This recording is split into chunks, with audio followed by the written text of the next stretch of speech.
Welcome to the We Recommend Podcast, a movie podcast where every week we recommend a movie for you to watch, then come back here and listen to us discuss. I'm Jesse. I'm Jason. It's bad to kill. Guns kill, and you don't have to be a gun. You are what you choose to be.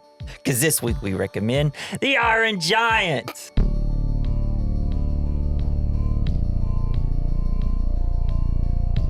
I want to be a gun. No! This movie should be watched in the White House. It's fucking awesome. Oh, man. I got two of my kids, 2 out of 3, ain't bad, Hell yeah. to watch this movie They with love me. it? They Yes. cry? No, they didn't cry, but they loved it. Well, they're emotionally stunted. Watched this yesterday. Although my at youngest- 8 a.m. my crying. youngest was, my youngest was watching it, and like, whenever he becomes the badass killing machine, I was like, yeah, killing machine. She was like, no, daddy. No, it's Hell sad. yeah. I'm like, oh, yeah.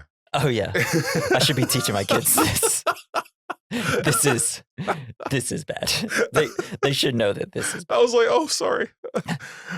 Dad, you're missing the point of the movie. Yeah. I'm so young, I shouldn't have to tell you this. But holy shit. When he morphs. Oh, it's rad. Yes. It's everything you want and everything you don't want at the same time. It's excruciating. It's everything Mr. Mansley wanted, I think. Yeah. It's like, finally, I can cause world destruction. Let me kill myself to kill this thing. Hell yeah, Superman. This is like, I love this Mansley, man. It's just, it says so much about today with that guy. It's like so much, like he's just so Yeah, what's his scared of deal? anything that is just what he doesn't know, that he just wants to kill it. Yes. It's like he's so paranoid and crazy. He just wants to kill instead of just, hey, robot, what we thinking? What we thinking? It's like, if they just were like, hey, what if we tried to see if we can deprogram his self-defense thing, right? Or, hey, let's use him. He's got a lot of room for branding. Yeah. We could just make him a face of America. Right. Just like, brought to you by Meta. Meta. Put like a giant Oculus sign on it. It's like, they would obviously put some sort of technology that could make it where you could put your Oculus on and then you could be inside the robot and see what he's doing at all times. Fuck yeah. That sounds pretty cool. Eating scrap metal, Oh, probably. cool. We made the Iron Giant less cool. We've already commercialized it. Yeah. Whoa. No. So what makes this movie so good for you? A boy and his robot. Right. Because I was thinking this wasn't even that big of a movie to me as a kid. Like I watched it, but it's nothing that I thought was like spectacular. But as an adult, I'm like, masterpiece, 5 out of 5. Yeah. Send it to the moon. It's so good. Well, when I Show the aliens. when I told everyone we were going to turn it on, Ashley, she got upset because I remember thinking that too. It was like, this movie made me so upset as a kid. Yeah. I just didn't want to be sad, but then but like I said, you know what? It's probably not as sad as you think it is, because she used to think that Fern Gully was the saddest fucking movie that she'd ever seen in her life, but it had been 30 years. Yeah. So Is it not that sad? it's really I don't even not. think I've ever 'Cause seen she's Fern like, Gully. she's like, before we turned it on, she's like, kids, brace yourself for the sadness. So, like, Your heart is going and to then we get got- ripped out and stabbed. yeah, exactly. But we got almost all the way through Fern Gully. We're like, what part are you talking about? This movie is not sad at all. Isn't it So- just a really cheesy cartoon, Fern Gully? Yeah. Because I was thinking, I'm sure I've seen some of it, but I don't remember anything that would be like, It's just like, maybe as a child it might yeah, make as a you kid, cry. because they're like destroying the rainforest, you know? Yeah. And they're trying to save the rainforest. But like kids nowadays love that. But back then, It's like, kill that rainforest. Put it. in the same time, there was also like the commercials coming on with like the starved children. It's like, you can donate 30 cents a day to save these kids. Yeah. And then like we find out later that they were just taking the money and not giving it to starving children. So Yeah, like, obviously. That's why you never give money to anything that you never see on give TV. money to charity ever. Yeah. At least the ones that get sponsored on TV. By Sarah McLachlan. Nothing against Sarah McLachlan. I mean, the problem with Fern Gully is like, yeah, cut down those rainforests. We got to build some cell phone towers so we can watch TikToks. yeah, fuck yeah, man. I have to watch TikToks about I Iron gotta watch Giant. Fern Gully. Yeah. I can watch Fern Gully for a minute long on TikTok. Of course, burn down that rainforest. Yeah, fuck, no. No, that's super sad, Jesse. Yeah, I know. I think this. But it was awesome. We all found out that it was awesome when we Yeah. turned it on. It's just there's something about him just. I don't know. It's the you are what you choose to be thing, man. When it's like starting to rev up to where when he says goodbye, bro. Oh, When he fucking says goodbye, yes. it's like no, because you can pretty much put in place whatever sad things in your heart. You can put it onto the Iron Giant because it's not a real object. So you could put like a family member, a friend, a pet. You could all put it on the Iron Giant, and then when he says goodbye, it's just like. Fuck. Oh no, that person went away from me. That's why everyone was okay they were like ready to die. Yeah. And also, I mean, the line of like, it's bad to kill, but it's not bad to die. Yeah. Shit, dude. Whoa, That's man. every kid should watch this movie. It teaches you so much. And it's way better than Bambi. Yeah. It's like, yeah, for real. As far as teaching that lesson. I haven't seen Bambi in so long. I don't even, was that ever even a good movie? I haven't seen it since I was a child. The part with all the fire is fucking rad. Yeah, I love animals in distress. It's so cool and metal, right? Like I was kind of thinking, I was like, man, like millennials and shit, we get so much stuff for being kind of soft and like we need our safe places. It's because of movies like this. Yes. They're just like, hey, like don't kill, like be cool, be chill. And it's just like, that's why all millennials are like, bro, I don't know. We're just chill. Just don't hurt me, man. Yeah. Just let me have a good time and do what I want. Me, bro. It's like, why can't we all just like be cool and we can be a weird Iron Giant if we want to. I don't know. That's what I take away from this Yeah, you can movie. have a lopsided head and still be like totally fine. Yeah, it's totally cool. So, should we talk about Brad Bird for a little bit? Yeah, who's that? Yeah, so that's the director of this movie. Do you want to hear some of his other credits? So, a little movie called, I don't know, The Incredibles. Nice. Ratatouille. What? Incredibles 2. That's awesome. Or, as I like to call it, Incredible Raccoon. The Incredibles 2. And then Mission Impossible Ghost Protocol, my second favorite Mission Impossible movie. That's the one where he's on the building in like Dubai or Saudi Arabia, whichever. The one that has a huge tall building. Think I've seen it. He like suction cups onto it with these little cool ass things that he always Suction makes. cups. And then like one falls and he's like, oh no. Mission Impossible 2 is rad. It has like some of the best like set pieces in that. Fuck yeah. But then, so he went Iron Giant, first movie. He did some Simpsons and like, I don't know if you remember this TV series from the 80s. It's called Amazing Stories. It was a Spielberg thing. It was just like, hey, look at these wild, amazing stories. I don't remember. That's how he got a start. And then he did Iron Giant. He started off making a masterpiece. Hell yeah. He also used to be an animator, so and he's a voice actor at the same time. I thought you were gonna say Capital Critters, and then I would have been in. I don't even know what you mean by that. So in '99, he does Iron Giant. Then he goes 2004 till he gets The Incredibles done, and then 2007 Ratatouille, 2011 Mission Impossible. Takes a dip with Tomorrowland. Tomorrowland's meh. It's very meh. It was just like Disney's like, hey, do this so people come to our theme parks, and people are like, we don't know what Tomorrowland is. Yeah, hey, Disney, Tomorrowland kind of sucks. Yeah, that's essentially what everybody's reaction was. Why are you doing Tomorrowland? It's like the people of the 40s, like, version of what we were supposed to be living like now. Yeah, and they're like, hey, let's grow up and make sure we never get this happening. Let's just make TVs big. Well, I guess Walt Disney's vision for the future was that everyone would be nice to each other. Yeah. And that's not exactly That's weird. how it That turned never out. in history has that happened. So why should we start now? Well, that's the magic of Disney. Yeah. So that was 2015 Tomorrowland. And then 2018, he does The Incredibles 2. And he hasn't done a movie since. He's got a movie called 1906, don't know much about it, and a movie called Ray Gun with Nope, 2 N's. Never heard of it. Never heard that. So I'm super looking forward to that. Sounds like a 'cause guy named Ray. This guy freaking rules. I wish he did.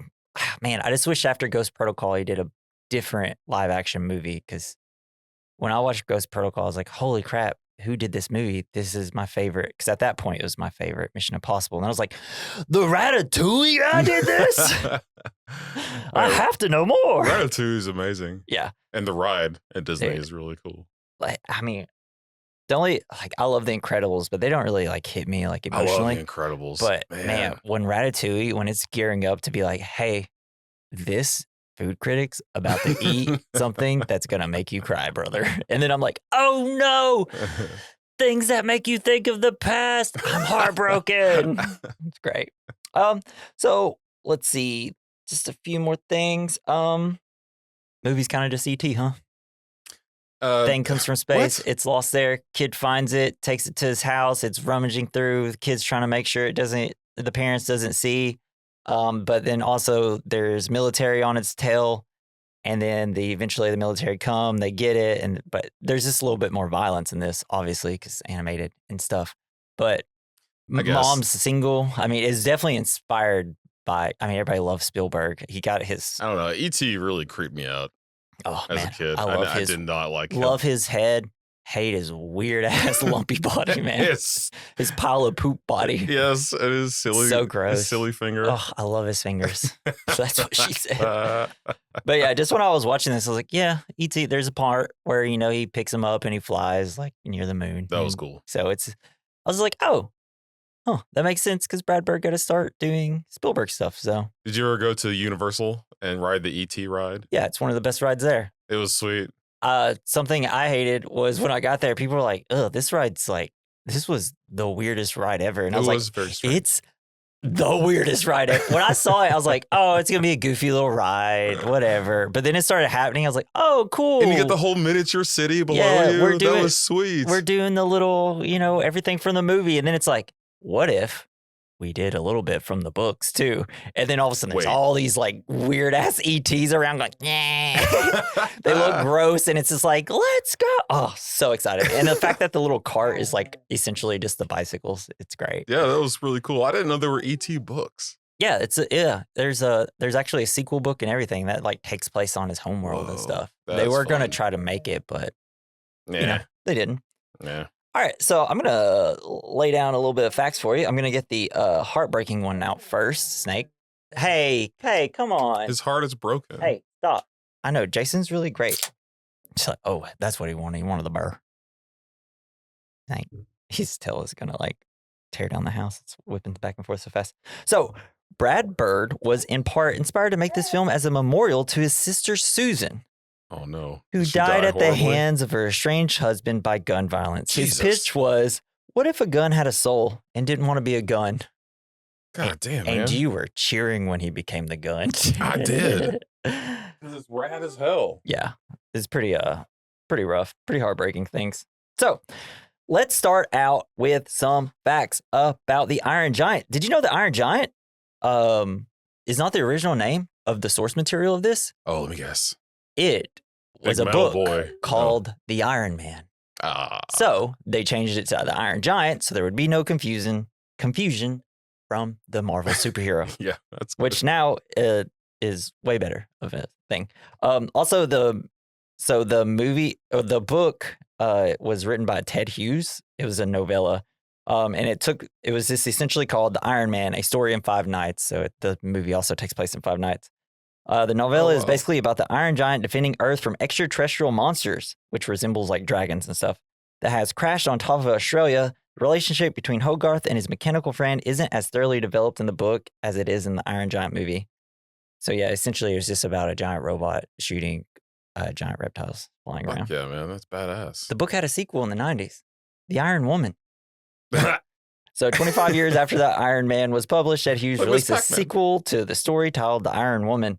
The sequel mirrors the original novella in almost every way, except the Iron Woman mostly focuses on environmental issues, whereas the Iron Man deals with war. So yeah, they're just like, let's make the Iron Woman. She just likes plants. She likes flowers. So in the 90s, Warner Brothers was like, we have to get animated movies up and about because of Disney. They're so good at it. Yeah. So they started off with Space Jam in 96 and then Quest for Camelot. Oh, that's the porn parody of Quest for Camelot. And then in 1998, and then 99, the Iron Giant became the division's third film and pretty much way better than the other two. I don't think I ever saw Quest for Camelot. Yeah, me neither. But, Space Jam, that movie that has so much nostalgia for everybody, blows. Try to rewatch it for the sequel, and I was like, Yeah. oh no, No. this movie bad. It's not great. Yeah. And I guess in the book there was no Kent Mansley or the Dean guy, the raddest guy on the planet who is The a complete artist? psycho. Yeah. Yeah. And I guess he wasn't an alien in the book. In the film, the Iron Giant becomes from outer space, crashing onto Earth like a meteorite. In the Okay. book, however, the character actually emerges from the ocean, and it is the evil dragon-looking monster that comes from space and crashes to Earth. It's like I really didn't know they had like I didn't even know it was a book until now. So Yeah, no kidding. It would have been interesting if there would have been another enemy in the movie. I don't think that would have really added much. yeah, I mean, I think for things like this, it being humans are the enemy Yeah. always works out better Hell for yeah. movies like this, Just where it's like like, The Witcher. oh, the thing from outer space is not our enemy. We are our own worst enemy. Wisdom. It could have been like more of a boogie robot, though. Yeah. So, Vin Diesel, our best voice actor. I don't know. Is it wild that maybe it's just like the gravelness or Yeah. the what do you call it? The bravado of his voice I don't know. and the deepness of it that makes you feel for him, and you don't see his goofy ass face, right? Yeah. But like, I mean, he has made me cry as both characters. Oh, like in Triple X. Oh yeah, dude, that movie. Whenever he like falls off a skateboard, I'm like, Oh, no, not Vin, not you, Vin, not Xander Cage. But it's wild. I've cried at Vin Diesel both being an Iron Giant and a Groot. I've cried so much about him being Groot. Man, those movies kill my soul. Whenever he protected everyone, and then like he had the little glowy things coming out. Yeah. His little is that his seed? Is he spreading his seed? No, that was just well, I mean, he is a plant, so yeah, technically everything they do he's spreading spreads his seeds. seed. Yeah, of course, dude. It's beautiful. Bro, if you don't think Groot fucks, you're out of your mind. Another fun thing, this got essentially Brad Bird Pixar movies, right? But what kind of opened the door for that is the fact that this is one of the first 2D animated features to have an entirely computer-generated CG character. This technology was still in its very early incarnation at the time. Prominent computer animated films were Pixar's Toy Story, A Bug's Life, Toy Story 2, as well as DreamWorks' Ants. The 1999's Iron Giant was considered a major feat in animation. Choice of having CG Iron Giant in a 2D movie was twofold. Animators claimed that it was hard to draw a mostly metallic character, and the use of CG also served to further the notion that the giant robot did not belong in that world. Jeez, I stumbled over all of that. But that's cool. It's the first time a CG character was in a 2D movie. Jeez Louise, I can't talk. That's really cool. I had no idea. Yeah. It's amazing. And man, that's pretty much all the facts I got about it. What would you do if you had a giant robot? Honestly, it wouldn't be too much different from what he did. World domination. I'd just be like, let's go play a little bit. I'd just be like, hey, you go hide around giant trees, and then when you see people, turn your head real slowly. You seem to really like to do that. Those are some of my favorite parts in the movie, where it's like, it's the whole like alien thing. Where is it? And then next thing you know, it just slightly moves, and you're like, oh no, I didn't know. That was some of my favorite parts of this movie, actually. Yeah. I guess we should get into the plot. Yeah, let's go. And as usual, as we go through the plot of this movie, think about what the point of the movie. What is the movie trying to tell you? So, and if you have any ideas, leave us some fan mail. There's a link in the description, or you can go at the very top of the description. You can click, and if you can't click it, because in certain platforms you can't, go to the very bottom, because we have our email. We recommend mailbag@gmail.com. All right, Jason, let's go. Do you think that I have no Iron Giant voice. The Iron Giant kind of represents like a disabled person in a way? No. Okay. Well, you mean like it's just like hit me just now. Yeah, I mean, it could. I think it could literally represent anything. He's got like almost. a mentally handicapped. Yeah, you know, because of the dent. What? Oh yeah, and then he like pops it out, and he's like, "I'm my 404." And then he's like super cool until he gets upset. Yeah. I mean, maybe. I honestly kind of saw him more of a I mean, I think like an idea of this movie is the fact that Hogarth wants a pet, and then a giant Yeah, because he had the falls. squirrel. Yeah, and then so he's kind of like, hey, you're training your pet, and then your pet becomes your best friend, and then your pet dies, and ooh, He saves the whole town. Yeah. Squirrel couldn't do that. yeah, Air Bud could. Oh yeah, he could. He with saved the whole basketball. time with basketball. Okay. And then he elevated to other sports. How old's this dog? It can't be in high school anymore. Get this adult dog out of my schools. All right. The Iron Giant, 1999. In October 1957, during the Cold War, an object from space crashes in the ocean just off the coast of Maine. A fishing boat collides with the object, which appears to be a giant robot made of iron. The boat sinks, but the skipper survives and swims to the coast, guided by the lighthouse. Let's talk about Skipper. Boy's got a face. Yes. He's got a face that's seen some stuff. I was like, man, feel bad for this guy. They made him as ugly as possible. They always make fishermen in animated movies kind of crazy looking. Yeah, they do. And I think it's when you're out, I guess he's had scurvy. He's lost some teeth. Seems like he's had everything done to him. Just had fish coming You out. get lost at sea a couple times. You don't have any fruit. You're going to lose some teeth. Yeah. I think.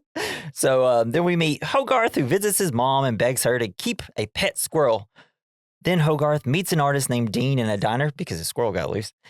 We see the skipper saying he saw the robot and that he called the government. Dean exposes himself and lets the squirrel out of his pants. It was really funny how scared the skipper was to tell the people that he saw a giant robot. Yeah. I mean, yeah, that's stuff you just kind of keep quiet. Like, I don't want to say. I don't want to say because you already think I'm crazy. Yeah, because he already caught a fish this big. Yeah, that big. So the following night, 9-year-old Hogarth is watching a late night movie on TV. Oh, by the way, the Hogarth's last name is Hughes. Like Howard Hughes? A reference to the creator of the book. Oh. Yeah. He's watching a late night movie on TV. It's like the Twilight Zone. Yeah. For sure, right? It's like, I love that they just made just kind of a 1950s B movie because a lot, obviously, it takes place in 1950s, but then you got like the classic sci-fi. It's a brain that can move. All the actors are bad at voice acting. It's great. Kind of misogynist too. And then and then the brain like gets on the head. It's so rad. I would actually just like to see that full movie. I love old Mystery Science Theater stuff. Mm-hmm. Yeah. Oh, that stuff. I watched that so much as a kid. It was great.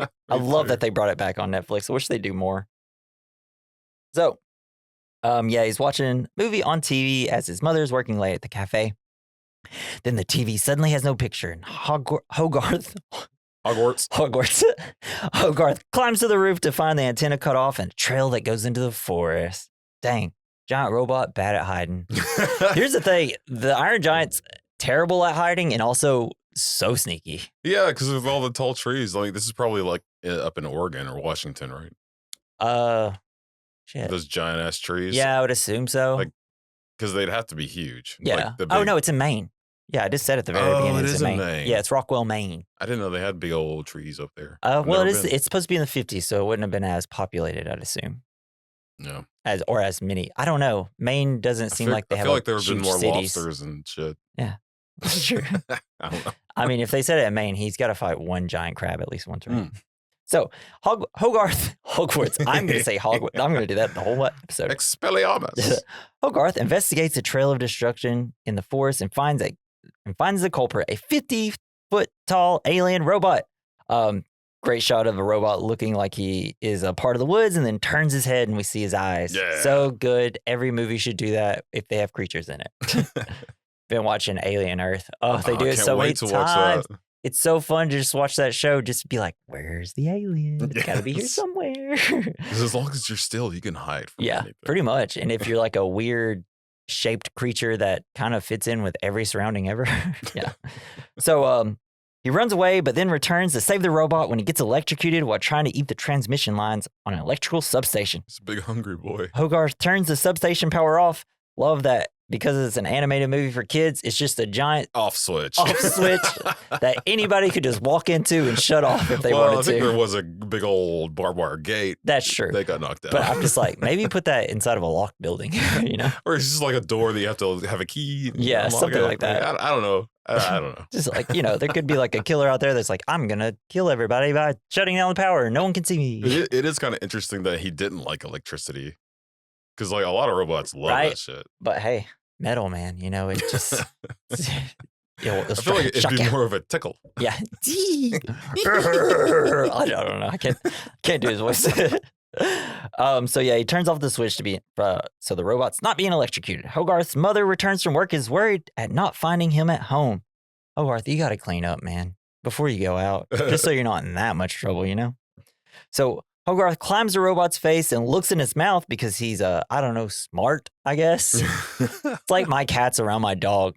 Like, they'll come around and then he starts growling and they're like, oh, he's growling. I should go to his face. Yes. it's like, yeah, Snake, open your mouth. They'll walk right in.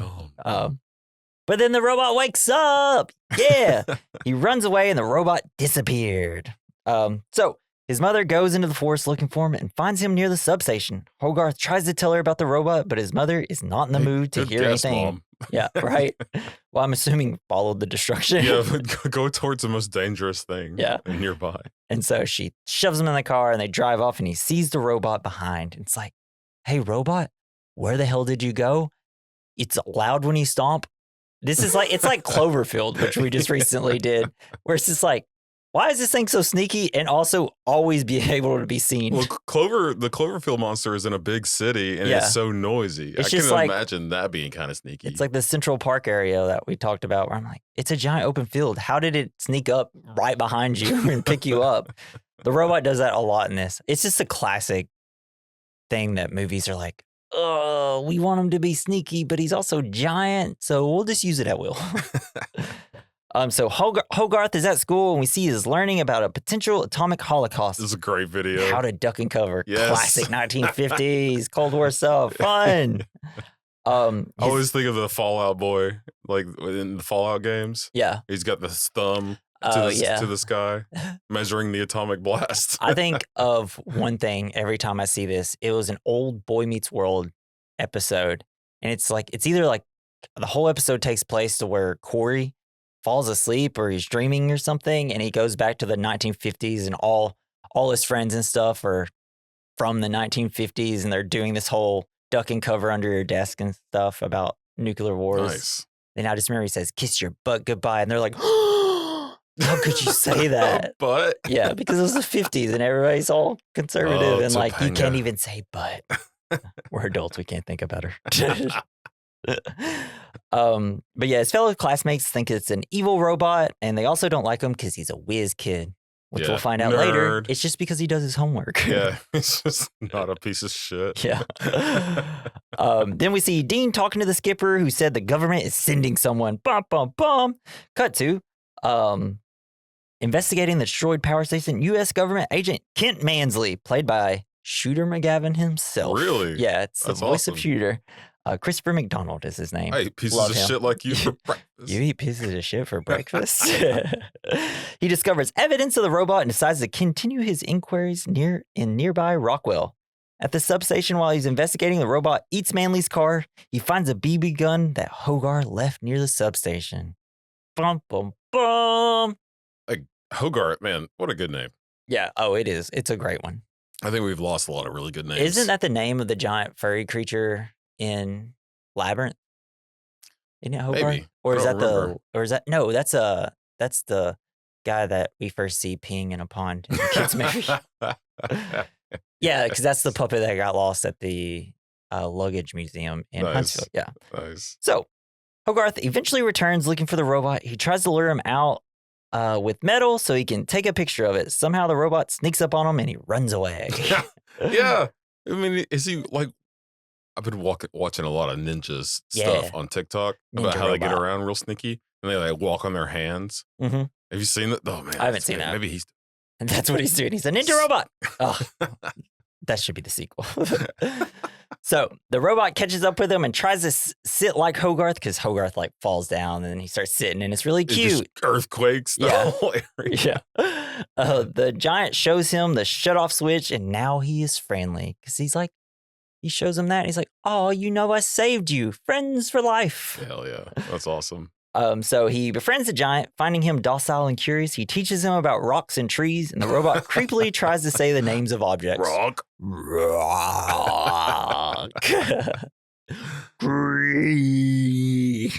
Sounding more like a whale at that point. Damn, we are going to have to do Finding Nemo soon. Yes. So I can't wait. we see Kent Mansley telling more government agents about the robot. Hogarth is going to go home and come up with a plan, but the robot follows Hogarth back to his house, even though he tries to get him to stay. So cute. I love it. He's so the fun. puppy that won't go away. It's so ET. It's like, no, stay. But then the ET keeps following. So upon their return, the giant attempts to eat the rails off the ties of a nearby railroad track. Alarmed by the sound of oncoming train, Hogarth tells the giant to repair the track. The giant attempts this, but takes too long, causing the train to collide with his head. Yeah, that's what kind of made me think he had a little bit of Asperger's or something. Because he's like just trying to get it so fine-tuned. He's just trying so concentrated. Yeah. It's like, bro, just... Oh, there's a fucking train coming. Well, he's also got giant hands, so it's like a needle and thread he's for so him. delicate, though. Needle and thread, it's hard. So Hogarth and God, I'm getting so tired of almost saying Hogwarts. Hogarth and the robot flee before the train crew can investigate. Hogarth discovers that the giant is self-repairing as loose parts from the collision return under their own power and reassemble. It's so cool. Yeah, it is so fucking cool. I love that when the feet and like they all kind of like hop, like they're mind of its own. And I think I've seen this borrowed in other animations and other movies and stuff. Yeah, I mean like there's a lot in like in shit, they've all flooded my mind. It's wild. I know there's like some horror movies that do it where like the hand got cut off, but like it crawls back to him and stuff like that. There's a show on Netflix. I think it's on Netflix right now. It's like Scavenger's Reign. Yeah. And it's incredible, but it's exactly what happens with the robot in that show. Mm-hmm. And it's so like totally stole it. Yeah, probably. I'm trying to remember like what did this steal it from? Like Reanimator, maybe? You gotta watch I don't that know. show. It's fucking cool. Yeah. Okay. Yeah, it's so cool. I love me some robots. So, and then we see Kent Mansley learns of the derailment and heads off to see the robot. Hogarth hides the robot in their barn where he finishes his repairs and smiles. The boy has a good smile. Iron Giant, best smile on the planet and in space. Hogarth is eating with his mom while trying to say a prayer. The robot's hand is constantly trying to take stuff in the kitchen, causing a fun prayer. TV. Yeah. Yeah, the prayer. It's so good. Get out of here, devil. Oh, rad. Love it. Maybe the robot's powered by Jesus. Jesus. Thank you, robot Jesus. It is robot Jesus. Well, I mean, it essentially it's about Superman, and Superman you can tie to being like Jesus, so it all kind of same thing. It's all the same thing. So Hogarth is about to get to the robot hand out before his mom finds it until suddenly Kent Mansley is at the door. Mansley. He slams the door in his face though. Mr. Mansley. So Kent uses her phone to call General Hogarth. Shit, completely forgot to remember this game. Which is General Hogarth. He has made the guy who voices him has made an appearance in a movie we have done recently. Say Anything. It's John Mahoney, the father. Oh shit! Nice. Yeah, great voice. Love him. But Hogarth is not believing him. Kent needs evidence. Upset, he leaves, but then realizes that the BB gun is Hogarth's and returns it to him. Then the robot flushes the toilet. His mom's it's like doing the toilet paper. Yeah, like a kitten. Yeah. And his mom spills the beans about the robot to Kent. Love the bathroom bit. So good. Kent leaves once again, but saying he will see Hogarth again real soon. That sucks. I just love it's like all those noises and they open the door. He's like, a little privacy here. Hey, he gets his head caught in the door. Yeah. Gotta see this little boy. So in the barn, Hogarth helps teach the giant about life. He's able to teach the robot how to speak English through his comic books. The robot is impressed with Superman, but distressed when he discovers a comic book about an evil robot. Atom. Atom. Oh. Hogarth tells the giant that he is more like Superman, though. Hell yeah. Hogarth loves his little robot. So Hogarth and the Iron Giant go looking for food for the giant. He shows the giant Rockwell, and the robot starts to run to it, but he says the people aren't ready for him. Just so if the Iron Giant eats metal, does he poop metal? Maybe he doesn't poop. I mean, he has to, right? He's not biological, though. He's not really growing. Ooh, actually, man, I guess I should need to know what the book says, right? Because there is actually cut from this. Apparently, there's like a special edition of this that has like some added scenes, because they deleted a scene where they go into the Iron Giant's past, where he's on his home planet and he's like fighting with the other robots, and I guess he's kind of forced to leave the planet. So yeah, that's cool. So he was like they just kicked him out for being nice. Maybe something like that. It didn't really have that much detail about what the thing was. I just know that he's fighting with the other people and he's ostracized, I guess. He was bullied. I don't know if they went into their bathroom habits, though. So I'm not sure about that. You gotta have some good pipes. So while out, they see Dean. Dean's cool as hell. Yeah, I love Dean. He's the best. He's a weirdo. At the beginning, I'm like, how does he end up? Because I kind of forget that he ends up with the mom, and I'm like, man, the first time he talks to his mom doesn't really go well because he's like got a squirrel in his pants. Mom's pretty. Yeah, Jennifer Aniston. What? Yeah. Nice. So yeah, it says So while out, they see Dean. This gives Hogarth the idea for the perfect spot for him to eat. Dean works at a junkyard. They go there, and the giant eats a car, but the horn goes off, and it's hilarious because in a panic, the giant throws it somewhere far, but Dean still hears it and goes outside. I love it. He's just like, he tries to crush it. Nothing else I can do. Just chucks it. Hopefully it went into like the ocean, maybe. I don't know. Probably just like destroyed someone's house. Pancake someone. So Hogarth intercepts Dean to distract him. Dean invites him inside, and we see Dean lives like a bachelor. Yeah, and he's an artist. He's a struggling artist who owns a junkyard. He probably inherited the junkyard, right? Yeah. Maybe. I don't know. It's weird. I guess if you're an artist, that's like if he's a great thing to own. A metal sculptor. Maybe he's just like, this would be perfect. A lot of junk in Maine, apparently. This tiny little town of Maine makes a lot of junk. I guess everywhere does. That's kind of probably what the Iron Woman is taking care of. She's got a big broom. God damn it. Oh, God. We see that Dean is an artist. Dean offers Hogarth some coffee, and he's like, I'll take some. And it's espresso. Totally drink coffee. And then Hogarth goes on a tangent really quickly about school and how he's picked on for being smart. Dean tells him to not care about other things and tells him, you are who you choose to be. Hell yeah, Dean. Yay. This is going to come back later, and it's going to hurt our hearts. Did you ever have a babysitter growing up? And then we had a babysitter once, and I remember telling her that I was totally allowed to do all these things that I wasn't.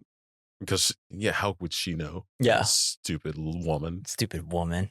Babysitter, doesn't know shit. All my babysitters were always just relatives, so. Yeah, well. I would never get away with anything. This lady was much smarter than me as a 5-year-old or whatever no way. This memory came from. Adults smarter than kids? Who knew? Because I did the thing that I said I was allowed to do, and it was bad. Yeah. It was so bad. And she just yep. I knew it. Yep. Knew you weren't supposed to.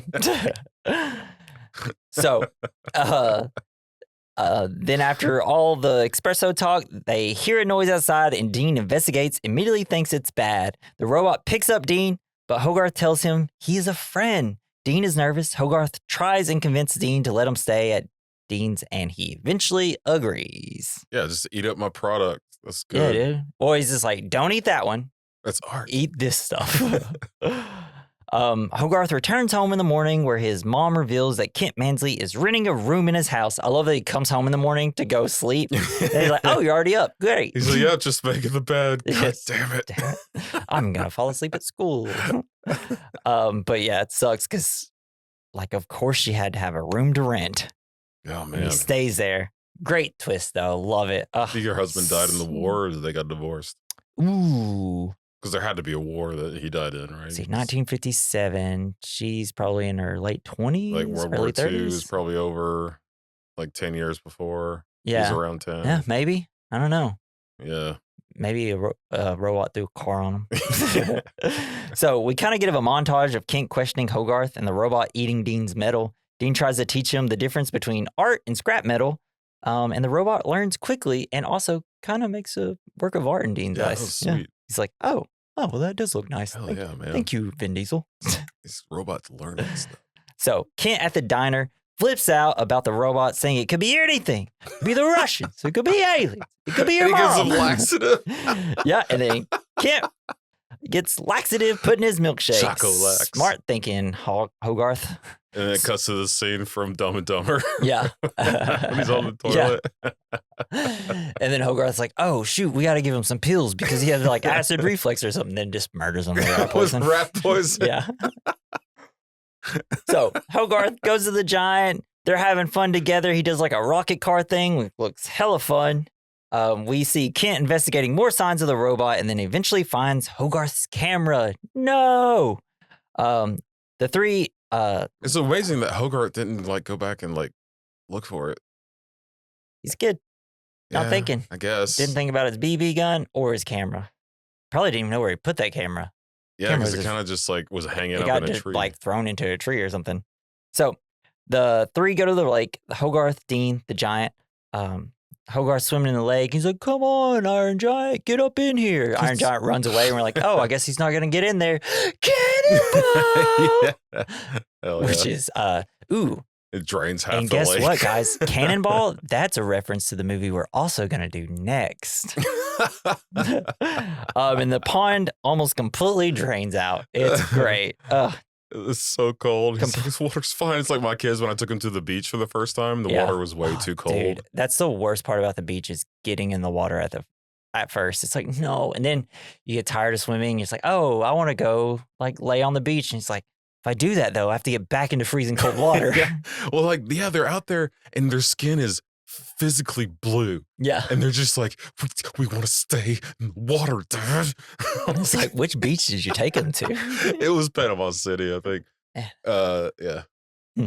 It was way too cold. We see Kent developing pictures and he sees Hogarth with the Iron Giant. Hogarth is compared to explain the concept of death to the giant after he witnesses Hunter killing a deer.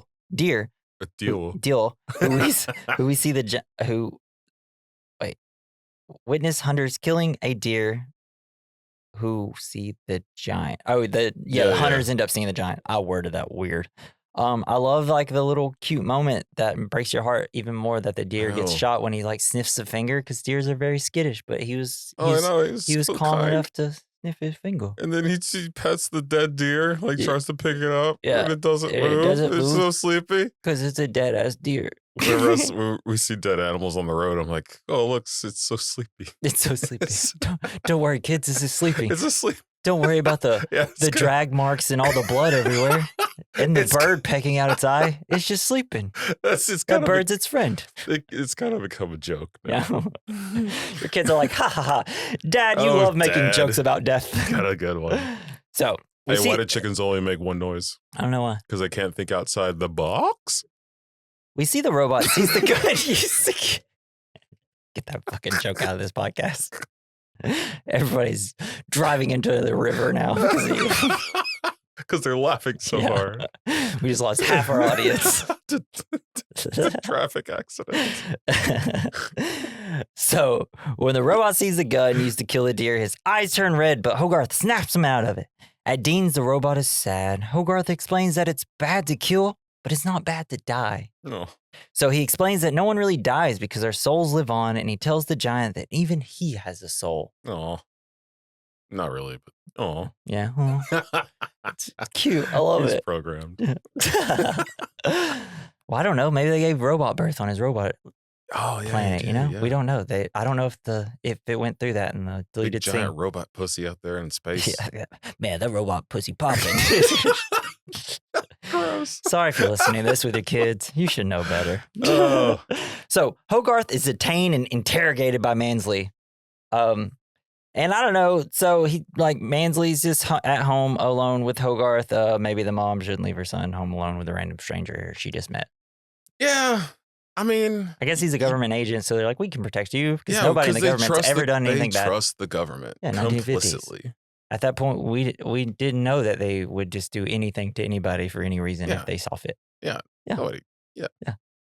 Cool. So when he discovers evidence of the giant after finding a photo of him next to Hogarth, he threatens taking him away from his mom. Classic bad guy energy. Fuck yeah. Then he's like, I don't know. I could probably like make it to where you'll never see your mom again.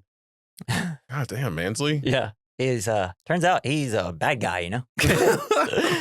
Hogarth tells him he is at Dean's. Then he gets chloroformed. Oh, what the fuck, Mansley? Don't leave your kids with strangers. God damn. Especially government official strangers. Yeah, man, I know you're hurting. Ugh. Fuck. So Kent summons a U.S. Army contingent led by General Shannon Rogard to the scrapyard to prove the giant's existence. Hogarth wakes up during the call, but Kent traps him in his room. Kent and Hogarth stare at each other all night, hoping one of them will fall asleep. And then they both do. Kent wakes up and finds that Hogarth only pretended to be asleep. Because he's like, gonna go in there and he's like, oh, he's still asleep. Then Hogarth walks past the door. Hey, just not waking up. And he still checks the bed. Yeah, and he's like, how did he do this? So great. Oh, man. So what a genius. Good. So the army shows up and they go to Dean's place. Dean is able to pass off the robot as one of his works of art when Mansley and Lieutenant General Rogard investigate. Kent gets chewed out by the general. Annie and Dean flirt a little bit. She's like, also, by the way, with your art piece, why you got random road signs on this thing? That doesn't seem to go together. The rest seems to do. It's like, mom's kind of smart, except for the fact that she leaves her son with random people. Yeah, that's not good. Yeah. She's doing her best. Yeah, single mom, what are you going to do, right? It's like, in her eyes, like, wow, this guy's paying me to sleep here and also watch my kid, right? You know? Totally safe. Yeah.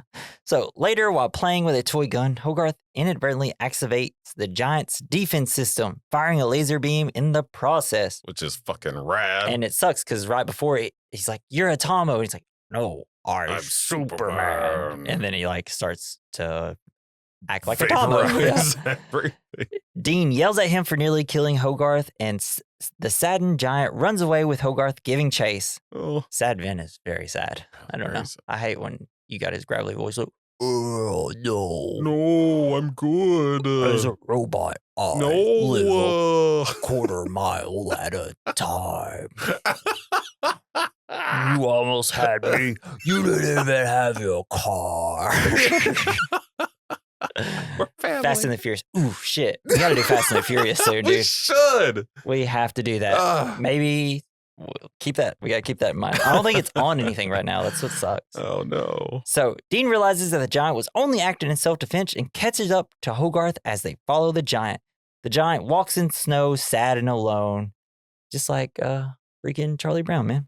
He throws off the S that he put on his chest while playing. Like, yeah.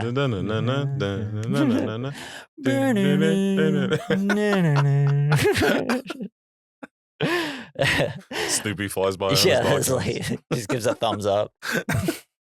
It's like, damn, Joe Cool, you're so smart. You're so cool. I forgot he was called Joe Cool. Yeah, he's the coolest dog you've ever met. Then in Rockwell, the giant rescues two boys falling from a roof when he arrives, winning over the townspeople pretty quick. I feel like even I would still be like, maybe we should try to see what this robot's all about, though. But he did save the boys. Yes. Actually, those are our shittiest boys in the town. They're the shittiest boys. I fucking hate this robot. Robots there. Please kill those two boys. Say, you robot. So Hogarth arrives and the giant says, I'm not a god. I'm a god. I can't wait to rehear what I'm saying. It's really like, maybe I can put a robot sound to it. Oh, yeah. I'm not gun. Mansley, having seen the robot, orders an attack to stop it. Hogarth and the robot attempt to flee. Dean tries to tell Kent to stop because he has Hogarth. Kent tells the general that he has killed the kid. Asshole! Yeah, because you have the whole military there at that point. What is his deal? Yeah. Mansley, what's your fucking deal, man? He's paranoid. He's terrified of the threat. Well, yeah. I assumed that maybe he was in the war, one of the wars or something. No, I don't know. He was never in a war. he was just wanting to make a name for himself Yeah. and wanted to kill something. Or he's like a conspiracy theorist that became he's like official. the QAnon shaman. Yeah, he's the shaman. I thought I noticed Kent on January 6th. I was like, that guy looks familiar. Manny Mansley. So while running, they fall off a cliff, and then suddenly the robot can fly. Hell yeah. Fuck yeah. Just like Iron Man. Just like E.T. It was like, oh no, we have nowhere we can go. Oh, he flies. So Hogarth tells him to put out his arm like Superman. And it's like, yes, he's Superman. And it stabilizes him immediately. Yeah. But then, of course, some fighter jets come in and almost trigger the giant's self-defense, but he stops it himself from doing so. The jet shoots him out of the sky. And then now Hogarth is unconscious. It's really beautiful how every time he always covered up Hogarth every time. He's a sweetie. He's a I sweetheart. I know. So the giant assumes that Hogarth is dead, and in a fit of rage and grief, transforms into a war machine and returns to Rockwell. I love that he removes the dent from his head. He has a hand cannon now, transformed to a chest cannon, and then also has like tentacle guns. Like, yes. That was obviously a reference to War of the Worlds. Yeah, hell yeah. Yeah. And he's even got his head sinks in. He's got a bubble around it to protect it. It's like what I love about the design of the Iron Giant. It's very 1950s type of a design for a robot, and this movie's so brilliant, man. So Mansley convinces Hogarth to prepare a nuclear missile launch from the USS Nautilus, as conventional weapons prove to be ineffective. Hogarth awakens and returns in time to calm the giant, while Dean clarifies the situation to Hogarth. He tells him, "You are what you choose to be." Damn. Sad. Hogarth is ready to stand down and order the Nautilus to deactivate its prime nuke, but a panicked Mansley snatches Hogarth's radio and orders the missile to launch. Hogarth's like, "Fuck you, hey, Mansley. You idiot, we're next to the robot." You ever think about that one? How about all these people are here too? He's fired immediately, right? Well, he probably gets 5 months in prison. He's probably back in the government. So the missile is just trying to kill a whole town. You get 5 months. Probably sounds legit. Yeah. Sounds like some dumbass shit that would happen. You get 10 years for a fucking quarter sack of weed. But no. For this white man in the 50s. So the missile is targeted to hit Rockwell, where it will destroy the town upon impact and the resulting nuclear detonation. Mansley attempts to escape, but the giant intervenes and Hogarth has Mansley arrested. To save the town, the giant bids farewell to Hogarth. "You stay, I go. Fuck. I love you. I am Groot also." And then immediately I'm like, it's fucking 8:30 in the morning.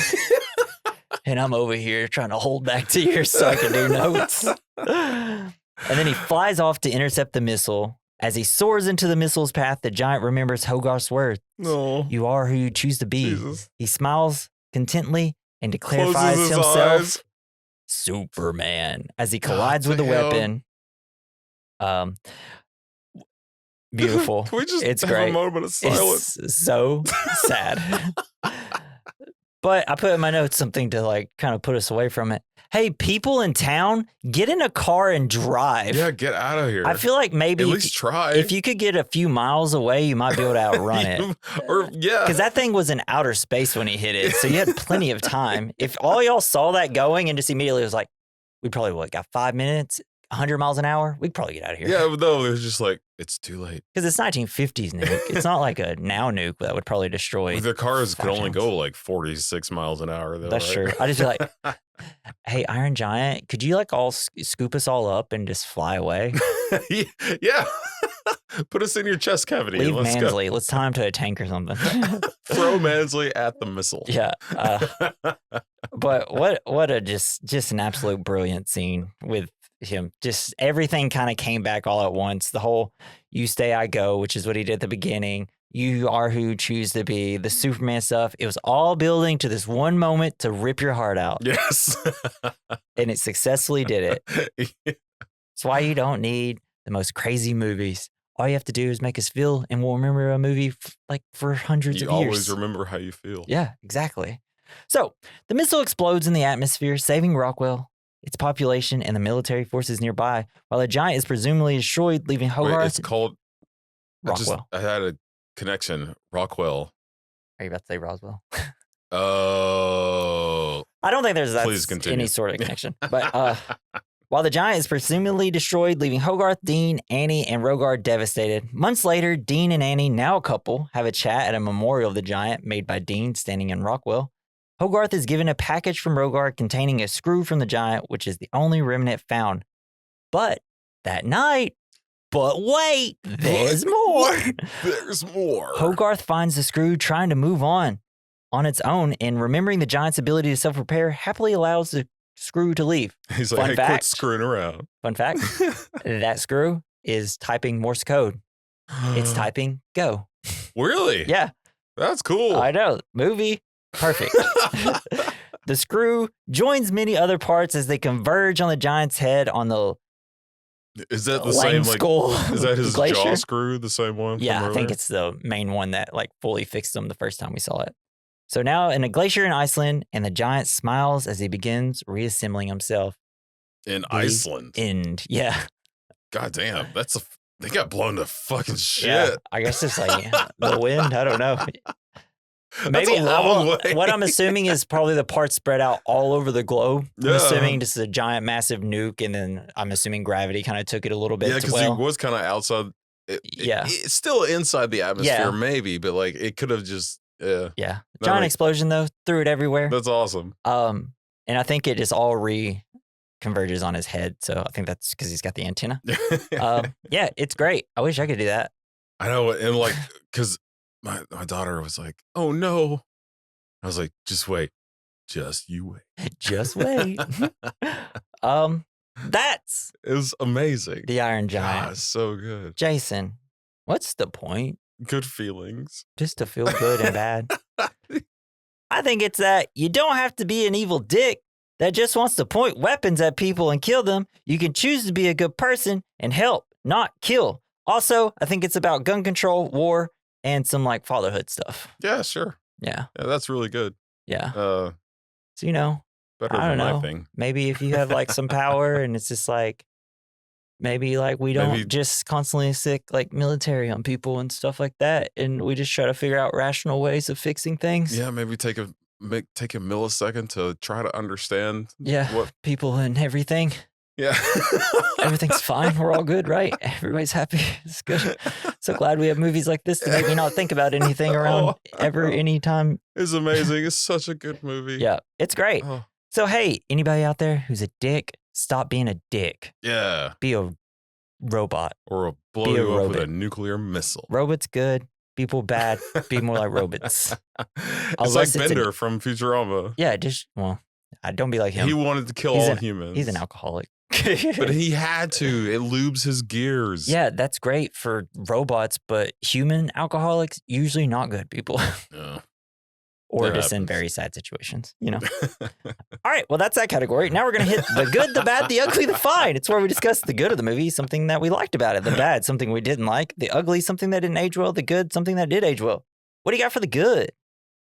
I really loved just like the Iron Giant and his mannerisms and just how protective he was over Hogarth. Yeah. It's beautiful. Yeah. Yeah. Oh, God. Oh, he's doing it again. God, you should see how wet the couch is. From tears, nothing else. I'm so sweaty. The good for me was like the message and the way it all comes together makes everybody sad. I mean, it's to the point where like when you talk about Iron Giant, people are like, oh man, I love that movie so much. And it all, I think, comes from the message and how they put it together. If you like, because during the Cold War, everyone was afraid of nuclear bombs. And then it's just, I mean, yeah. Today, like you see the government seeking its military on its own citizens, and that's what's happening. But they have a hero to save them from Who's our Iron Giant? Who's our Iron Giant? I guess it's one of us. Hey, it's got to be Elon Musk. Snake, right? My dog. Is he going to send a rocket to stop a nuke? Probably not. No, he'll just tweet about it. Yeah, he's like, oh shit, nukes.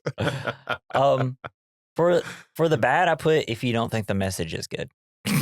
It's you, whoever you are that thinks this message is bad, you're the bad. Yes. And because there's nothing bad about this movie. It's a perfect movie. It's Yeah. an hour and 25 minutes of perfection. Yeah, super good. Totally cool. I didn't really think there was anything bad about it. Nope, absolutely nothing. Sucks that his BB gun got broken. I would Yeah. have been pissed. Hate to see that, man. God damn, I love my BB gun. I use Yeah. it every goddamn Taxpayers' day. dollars having to fix all the stuff he's destroyed. You know, god dang robot. You know what? Kill that robot. The ugly, I said like, Oh, bad. Dean like jazz. ooh, you're not a jazz head. Guess we probably shouldn't. Some jazz is okay. I guess we shouldn't do Some jazz is really good. Most of it, bad. our second movie where characters like jazz. Collateral. For the ugly, I put Jesus. It's no, not Jesus. Our Lord and Savior, Jesus Christ. I was just gonna say Jesus. Like all the shoot first, ask questions later Yeah, type of hell yeah, people. man. Just like the deer. That's still around. So nothing really ever changes. Yours is your. Did you see a horse? The sequel is the Iron Giant getting arrested by ICE. Yeah. And that sucks. No, even worse. The Iron Giant joins ICE. Joins ICE. Oh, man, just to blend in. Yeah. Jeez. Infiltrate. Illegals. Hey, I've thought about it, dude. Oh, no. Iron Giant. You were my best friend. Oh, what do you got for the ugly? No, there's nothing really that Yeah, nothing really ages bad. No, not really at all. I don't think so.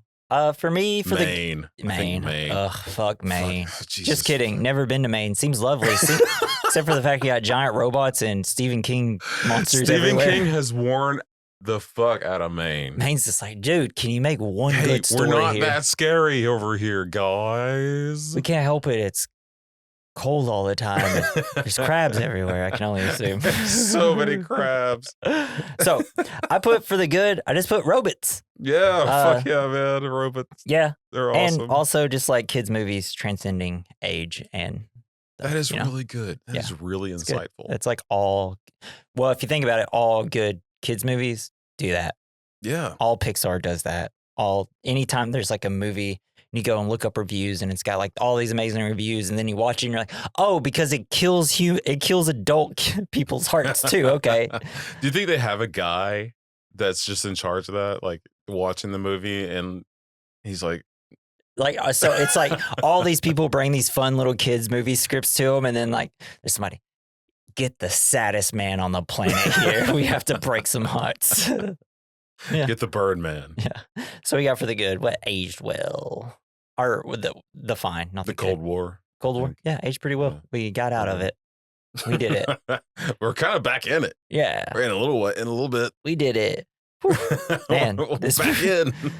We got to get out of this section We love because that we shit. can't stop talking about terrible real life things. All right. Double feature. We need an Iron Giant. This is our next category where we recommend a movie that goes alongside this movie. I chose another perfect movie. Guess what it is? No. E.T. I'm with a finger blaster. I've talked about E.T. this whole time. Of course I picked E.T. What do you got? Astro Boy. Have you ever seen it? I have not seen Astro It's Boy. so good. He's a robot. Yeah. And Nicolas Cage is his dad. Ooh. And he's there's like there's these robots in the movie that are amazing. They're like they're fighting for freedom, and they're fucking idiots, and it's so good. Nice. I love it so much. It's such a good movie. I'll have to check that out. It's really, I think it really went under the radar for a lot of people. Let's see what. It's really, really good. Yeah, it's got decent reviews. I will have to check that out. Yeah. And that is our conclusion of the Iron Giant. Make sure you join us for. Oh, wait. I just got an important news update. Cannonball! Because this week we recommend next week we're doing Anchorman, baby. It's been a while since we did a comedy. So let's freaking Spanish. do it. San Diego's whale's vagina. Maybe. No. Can't wait to go into Don't this act like movie. you're not impressed. One of the most quotable movies ever made. So hope you're not tired of hearing people quote Anchorman throughout your entire life. Because next week, we're about to throw a bunch of quotes of Anchorman at your face in your ear holes. Which one are you going to choose to open with? That's going to be hard. I'm going to find the least funny line in the entire thing. You know what? I'm going to choose the worst part of the movie. I'm going to get a flute and just play the flute for 5 minutes of the movie. Aqualung. The best. Like, I just love that the movies is like, people probably got to pee at this point. What if we do a bit that will be old immediately when you watch this movie? It's got some of the funniest people in it. Can't wait to do it. I love that. Veronica Corning.